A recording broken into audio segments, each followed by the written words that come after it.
AEP honored one of their own today by dedicating the substation at Holly and Ennis Joslin in memory of longtime employee Andy Heines. Now, Heines was killed by a hit-and-run driver in July of 2016 as he was riding his bicycle to work. Family, friends, and co-workers were there to see the unveiling of this ghost bicycle.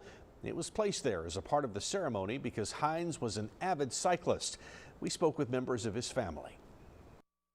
Andy would be so honored by this. I mean, he knew how important it was, and the idea of having a substation named after him would have just meant the world to him. It's really beautiful, and it's so great to see everyone here remembering him and just keeping him in their hearts. I love the memorial as well, especially. So this substation has actually been in place for several years, but because of the pandemic, officials say they weren't able to hold the ceremony until now.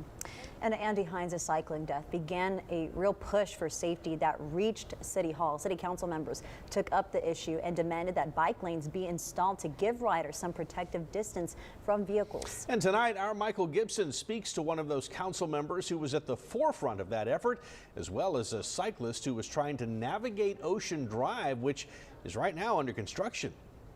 Robert Seymour decided to take a scenic bike ride along Ocean Drive.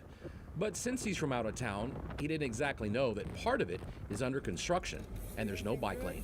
Obviously, the cars are right there. It wouldn't take much if someone wasn't paying attention, or just, you know, for me to try to avoid a rock or a pothole or something. It wouldn't take much to, meet. Back in July of 2016, Andy Heines, the AEP spokesperson here in town, was riding his bicycle down SPID near Paul Jones when he was struck and killed by a hit-and-run driver. That accident sparked a call for new safety measures. City Councilman Mark Scott was one of those folks who took the issue and ran with it. That was the event, I think, where the community went, we're done.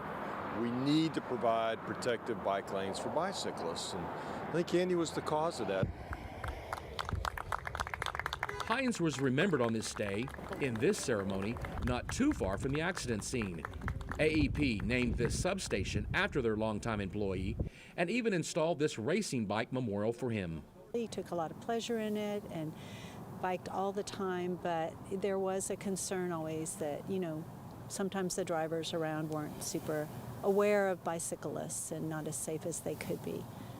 So I think it's lovely to hear that they've got more bike lanes now. Robert Seymour says he'd like to see more bike lanes like this one all around town. And matter of fact, he'd like to see bike lanes all across the state of Texas. With the bike lanes, that would just make it safer, because obviously people have that probably keeps a lot of people back from riding bikes and getting out, is because of the danger of getting hit. Now, the Corpus Christi Metropolitan Planning Organization is keeping track of the number of bike lanes we have and need in the future. It also has an entire plan to promote the use of bikes for work and pleasure. By the way, Mr. Seymour did eventually make his way safely out of the construction zone and onto one of those nice and wide bike lanes that help to keep him and every cyclist safe. Michael Gibson, 3 News.